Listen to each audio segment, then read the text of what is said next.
بسم الله الرحمن الرحیم. آیا تر اوسه مو کومې پیښې چې د حضرت محمد صلی الله علیه وسلم په قبر کې رامنځته شوي اوریدلی دي؟ دا چې یو کوچنی هلک د حضرت محمد صلی الله علیه وسلم د قبر دننه لیکي او دا هلک هلته داسې یو څه ویني چې په اوریدو به یې تاسې شوک ووینئ، او یا هم له هغو کسانو سره څه شوي دي چې غوښتلې د حضرت محمد صلی الله علیه وسلم جسد غلا کړي. نو د دې پیښو د جزئیاتو لپاره ځان چمتو کړئ، ځکه زموږ په نننۍ خپرونې کې به داسې معلومات واورئ چې په اوریدو به یې وحشت زده شئ.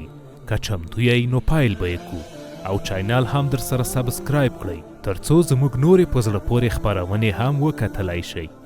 14 ورځې کېدې چې حضرت محمد صلی الله علیه وسلم د مریضي په بستر کې و او 63 کلن و چې مبارک له دې نړۍ نه سترګې پټې کړې، او په خطبو کې داسې روایتونه ول چې ټول خپلو اصحابو ته بیان کړل، هغو روایتونو چې تر اوسه هم خپل اعتبار پر ځای ساتلی دی. حضرت محمد صلی الله علیه وسلم په خپل مرګ خبر و، نو د همدې لپاره د دوشنبې په ورځ د مدینې له خلکو سره ودا وکړه او له دې نړۍ نه یې رحلت وکړ. نو کله چې حضرت محمد صلی الله علیه وسلم له دې نړۍ نه سترګې پټې کړې، اصحابو په دې اړه فکر کاوه چې حضرت محمد صلی الله علیه وسلم چیرته دفن کړي، او بیا یې د حضرت محمد صلی الله علیه وسلم خبرې په یاد راوستې. پیغمبران په هغه ځای کې خاورو ته سپارل کیږي چې همالته خپل وروستي نفسونه ویستلی وي. نو د همدې لپاره حضرت محمد صلی الله علیه وسلم هم په همغه ځای کې خاورو ته وسپاره چې سایه ورکړې وه. نو تر اوسه هم د حضرت محمد صلی الله علیه وسلم قبر هم په همدې نبوي جومات کې چې شین ګنبد لري خاورو ته سپارل شوی دی. د وخت په تیریدو سره د حضرت محمد صلی الله علیه وسلم قبر نور هم مستحکم شوی دی او د وخت په تیریدو سره هر کله ترمیمیږي. د لومړي ګنبد قالب هم د ځینو هیوادونو سلاطینو جوړ کړی، او کله چې دا ګنبد جوړاوه په دې فکر کې ول چې د حضرت محمد صلی الله علیه وسلم جسد ته کومه بې احترامي ونه شي. نو د همدې لپاره تر هغه وخته چې د دې جومات کار بشپړ کېده، نو ټولو د خدای ذکر او د حضرت محمد صلی الله علیه وسلم مبارک نوم یاداوه. دا کوچنی کړکۍ هم ځان ته یو جلا داستان لري. دا کړکۍ هم یوازینۍ لاره د حضرت محمد صلی الله علیه وسلم ارتباط له آسمان سره ده، او له دې کړکۍ نه د لمر نور او باران ښکته راځي. پرته له دې کړکۍ نه بل هیڅ کوم ډول دروازه یا د ورود لاره دې ګنبد ته نشته. خو دا جالبه ده چې پوه شو چې له پیل نه دې کړکۍ شتون نه درلوده.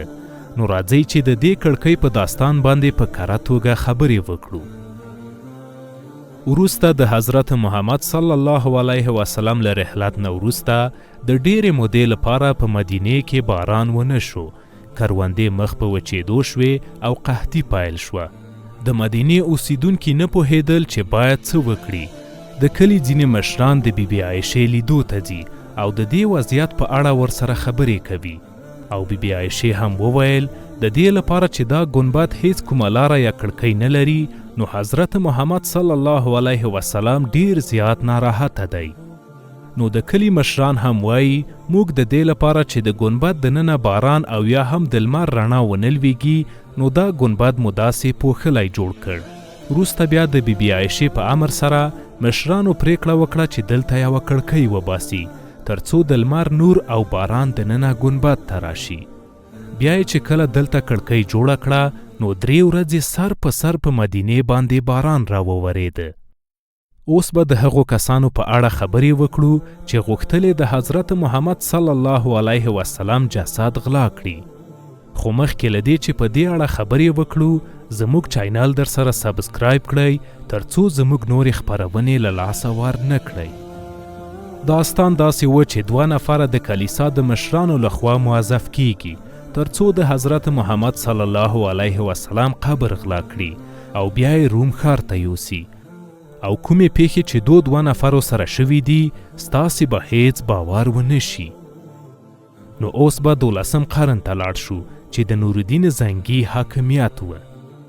د کلیسا مشر له خپلو روحانیانو سره غونډه نیسي چې ډیر یو خاینانه پلان نیسي او له دې پلان نه یې هدف دا و چې په اسلام او مسلمانانو باندې لطمه وارده کړي.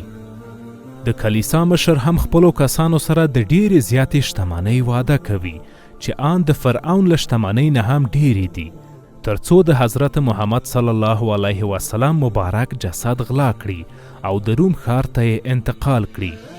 د کلیسا مشر هم له دې دوه کسانو نه غواړي چې د حضرت محمد صلی الله علیه وسلم جسد روم ته راوړي او له حضرت عیسی سره به یې یو ځای کړو. وروسته به ډیر زیات مشهوره شو او نوم به مو په تاریخ کې ثبت شي. پلانونه قدم په قدم اجرا کېدل او دا دوه نفره هم له روم نه مدینې ته راغلل. نو د مسلمانانو جامې هم واغوستې او ډیرې ښې عربي خبرې هم کولې او د نبوي جومات زیارت په بهانې مدینې ته راغلل چې وروسته یې د نبوي جومات ته نږدې یو کور هم په کرایه ونیوه. دې پلان ډیر زیات وخت ونیوه، د دې لپاره چې هغوی باید ځانونه مسلمان معرفي کړي ول او د ګاونډیو اعتبار هم ترلاسه کړی و. نو په خپل پلان کې ډیر جدي ول او د لمانځه په وخت کې به دې جومات ته تلل او د حضرت محمد صلی الله علیه وسلم قبر به یې هم له نږدې نه لیده. نو د مدینې له فقراو او بیوزلو سره یې هم ډیره زیاته مرسته کوله او د دوی ټولو باور یې هم لاسته راوړ. نو ټوله ورځ به په دې کارو بوخت ول، خو کله به چې شپه شوه نو ډیر متفاوته کارونه به یې کول. کله به چې شپه شوه نو دوی به په یوه تونل کار پیل کړ چې مستقیم د حضرت محمد صلی الله علیه وسلم قبر ته یې لاره درلوده. هیڅوک هم باید په دې اړه نه و پوه شوي. نو د همدې لپاره یې خاوره په کڅوړو کې اچوله او ځان سره انتقالوله او بیا یې د زیارت په بهانه هغه هلته خالی کوله. کرا تونلې چې ویستلی و د حضرت محمد صلی الله علیه وسلم قبر ته نږدې کېدل. د مدینې خلک ناخبره ول په دې حال چې ډیر اوږد تونل یې د پښو لاندې ویستل کېده. دې دوه کسانو فکر کاوه چې کار یې خلاص شوی دی. د دوی او د حضرت محمد صلی الله علیه وسلم قبر ترمنځ دومره لرې واټن هم نه و پاتې، خو داسې یو څه سره مخ شول چې هیڅ تمه یې نه درلوده. سلطان نورالدین په هغې شپې کې حضرت محمد صلی الله علیه وسلم په خوب ولیده. لکه څنګه چې تاسې پوهیږئ که کوم څوک حضرت محمد صلی الله علیه وسلم په خوب کې وویني داسې معنا ورکوي لکه واقعي ملاقات چې ورسره کړی وي. په خپل خوب کې دوه کسانه ولیدل چې د حضرت محمد تر څنګ ولاړ دي او حضرت محمد صلی الله علیه وسلم هم ورته وایي چې ای نورالدینه ما د دې دوه کسانو له لاسه وژغوره. سلطان محمود نورالدین هم له خوبه راپاڅیږي او وایي چې خدای دې خیر کړي. بیا پاڅیږي او 2 رکعته لمونځ کوي. سلطان محمود بیا هم ویده کیږي او هماغه خوب بیا هم ویني او حضرت محمد صلی الله علیه وسلم بیا هم همدا کسان ورښیي. سلطان محمود 3 ځلې دا خوب ویني چې بیا خپل وزیر ته غږ کوي او دا خوب ورته وایي.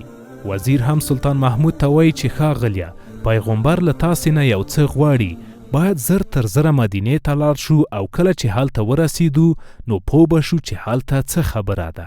سلطان محمود له خپلو وزیرانو سره په ناڅاپه توګه د مدینې په لور حرکت کوي او وروسته له 2 ورځو نه مدینې ته رسیږي. سلطان محمود د حضرت محمد صلی الله علیه وسلم قبر ته ځي. له ځان سره ډیرې زیاتې ډالۍ راوړي دي ترڅو د خلکو ترمنځ یې وویشي. وزیر جمال الدین هم وایي سلطان محمود د حضرت محمد صلی الله علیه وسلم د قبر زیارت لپاره راغلی او ستاسې لپاره ډیرې زیاتې ډالۍ هم راوړي دي. نمونه مو لیکل کیږي او د لیست پر اساس د سلطان محمود حضور ته ځئ او خپلې ډالۍ ترلاسه کوئ. د وزیر د خبرې په اساس خلکو قطار جوړ کړ او خپلې ډالۍ هم ترلاسه کړې. سلطان محمود هم په ډیر دقت سره د ټولو څیرو ته وکتل، خو بیا یې هم هغه 2 کسان پکې ونه لیدل چې په خوب کې راغلي ول. ډیرو کسانو خپلې ډالۍ ترلاسه کړې وې او له دې ځایه تللي ول. وزیر هم نارې کوي او وایي آیا داسې څوک شته چې تر اوسه خپلې ډالۍ نه وي ترلاسه کړي؟ خلک هم وایي 2 اندلسي کسان پاتې دي چې تر اوسه خپلې ډالۍ نه دي ترلاسه کړي او د نبوي جومات تر څنګ ژوند کوي. سلطان هم دستور ورکوي چې هغو کسانو ته هم ووایي چې راشي او خپلې ډالۍ دې ترلاسه کړي. هغه کسان د سلطان محمود حضور ته حاضر شول. سلطان محمود هم کله چې دا کسان ویني سترګې د مخ له کاسې نه د باندې راوځي.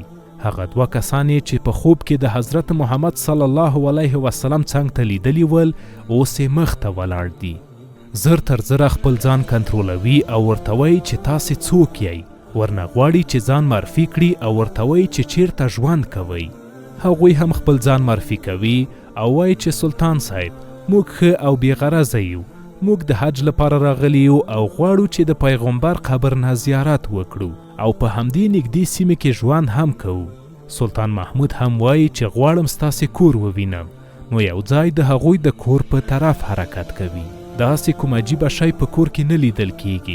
د کور په منځ کې یوه جنډه وه چې د سلطان محمود نظر یې ځان ته جلب کړ. سلطان محمود هم هغه جنډه لرې کړه او کوم څه چې هلته ولیدل ډیر زیات حیران شو. د جنډې لاندې یو تونل و او د دې کسانو راز هم برڅیره شو. د سلطان محمود کسان هم دوه کسه نیسي او اعتراف ته یې مجبوروي. دا کسان هم چې د پرون شپې له پیښې نه ډیر وحشت زده شوي ول، هر څه یې وویل. دا چې دوی مسلمانان نه دي او د ډیر وخت لپاره یې نقشه ویستلې تر څو د حضرت محمد صلی الله علیه وسلم قبر غلا کړي او وروسته یې بیا د روم ښار ته یوسي. دې دوه کسانو سلطان محمود ته وویل کله چې پرون شپه موږ په تونل کې وو، داسې یوه خطرناکه تالنده راباندې وشوه چې فکر مو کوه ټول ښار زموږ په سر راچپه کیږي. د همدې لپاره ډیر وډار شو او په سبا مو ستاسې د راتګ خبر واورېده. بیا دا دوه کسان نیول کیږي او سلطان محمود هم دا دوه کسان اعداموي. وروسته له دې پیښې نه د حضرت محمد صلی الله علیه وسلم د قبر امنیت نور هم ډیریږي. لومړی دا تونل تړل کیږي او بیا د حضرت محمد صلی الله علیه وسلم د قبر شاوخوا ته ویلې شوی سرب اچوي. په دې توګه قبر ته ټولې لارې په بشپړه توګه تړل کیږي. وروسته له هغې نه هم امنیتي اقدامات ډیریږي او د قبر شاوخوا ته دیوالونه نور هم مستحکم کیږي. ښه نو درنو لیدونکو، د خپرونې اساسي شیبې ته راورسېدو، نو فکر مو ښه راټول کړئ. غواړم د هغې پیښې په اړه تاسو ته ووایم چې ځینو حجاجو د مکې او مدینې د سفر په مهال اورېدلی دي او د عربستان په ارشیف کې هم د دې پیښې په اړه کره مدارک شتون لري او هر چا چې دا خبر اورېدلی دی د ځان ویښته یې درېدلی دي. البته لازمه ده چې ووایم خدای د دې موضوع په حقیقت باندې له هر چا نه ډېر ښه پوهیږي. هر څه له دې ځایه پیلیږي چې یوه کوچنۍ مرغۍ د حضرت محمد صلی الله علیه وسلم د قبر په کړکۍ کې بنده پاتې کیږي او وروسته بیا همالته مړه کیږي. مقامات هم په دې فکر کې لویږي چې څنګه هغه مرغۍ له هغه ځایه د باندې راوباسي. وروسته له ډیرو خبرو مقاماتو پریکړه وکړه چې یو کلن ماشوم هلته ولیږي تر څو هغه مرغۍ له هغه ځایه راوباسي او بیا یې یو ماشوم د هغې کړکۍ له لارې د ګنبد دننه ولیږه. دا ماشوم هغه ځای ته ځي چې هلته تګ د هیچا په نصیب کې هم نه کیږي او کله چې تر ډیره وخته هلته پاتې کیږي، هغه کسان چې د باندې دي ورخطا کیږي چې هغه هلک سره به هلته کومه پیښه شوې وي. وروسته له نیم ساعته هغه هلک د باندې راوځي او هغه مرغۍ هم په لاس کې نیولې وي او پرته له مرغۍ نه د ماشوم په لاس کې یوه خوشه انګور هم وي. نو ټول حیرانیږي چې دننه هلته څه شوي دي او هغه انګور یې له کوم ځایه کړي دي. د هغه د ماشوم په شونډو باندې هم خفیفه سور رنګ لیدل کېده. له هلک نه پوښتنه کوي چې دننه دې هلته څه ولیدل. هلک هم وایي کله چې هلته لاړم 5 سړیان ول چې په منځ کې د انګور سبد و او انګور یې خوړل. د هغه سړي نوم چې محمد و ماته یې غږ وکړ او انګور یې راکړل او د هغو نورو سړیانو نوم هم ابوبکر، عثمان، علي او عمر و. له ما نه یې وپوښتل چې د څه لپاره دلته راغلی. ما هم ورته وویل هغه کسان چې د باندې دي زه یې دلته راولېږلم تر څو دا مرغۍ له دې ځایه وباسم. نو د هغه سړي نوم چې محمد و زه یې ډېر زیات ونازولم او په خوله کې انګور هم راکړل او ویې ویل هغه کسان چې د باندې دي ورته ووایه چې یو بل سره مهربانه، متحده او حق الناس رعایت کړي. درنو لیدونکو، بیا هم وایم چې د دې پیښې په حقیقت باندې یوازې الله تعالی پوهیږي، خو بیا هم دا پیښه د عربستان سعودي په ارشیف کې ثبت شوې ده او خدای دې موږ ټولو ته د حضرت محمد صلی الله علیه وسلم زیارت نصیب کړي او یا هم حضرت محمد صلی الله علیه وسلم په خپل خوب کې ووینو.